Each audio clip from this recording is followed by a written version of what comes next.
কোনো সমস্যা নাই, আমি জমি বিক্রি করবো, নাসা শোরুম বিক্রি করবো। 24 ঘন্টার মধ্যে অর্ধেক টাকা নাসা ভাই দিবে, অর্ধেক টাকা আমি দিব।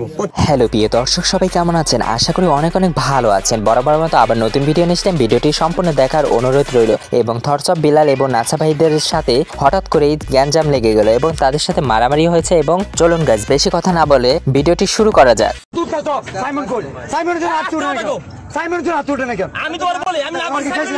Guys, thoughts of Bilal NASA ভাই বিনোদনের সাথে জোর গলায় কথা বলার কারণে তাদের দুজনের মাঝেই সংঘর্ষ তৈরি হয়।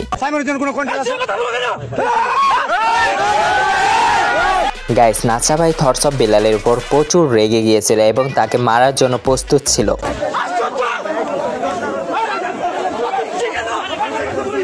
Guys, thoughts of Bilal NASA ভাই এবং তাদের মানবিক কাজের জন্য তাদের জমি এবং দোকান বিক্রি করবে। কোনো সমস্যা নাই, আমি জমি বিক্রি করবো, নাসা শোরুম বিক্রি করবো। নাসা ভাই আর আমি মিলে ইতিহাস করবো। গাইস, নাসা ভাই যদি থটস অফ বিলালকে মানবিক কাজের জন্য টাকা না দেয় তাহলে জনসমাজে তাকে ক্ষমা চাইতে হবে। প্রতিশ্রুতি দিতেছি, যদি নাসা ভাই না দেয় জনসম্মুখে এখানে এসে ক্ষমা চাইবে নাসা ভাই। গাইস, ভিডিওটি কেমন হলো এবং কমেন্টে জানাবেন এবং লাইক, সাবস্ক্রাইব, কমেন্ট, শেয়ার করবেন।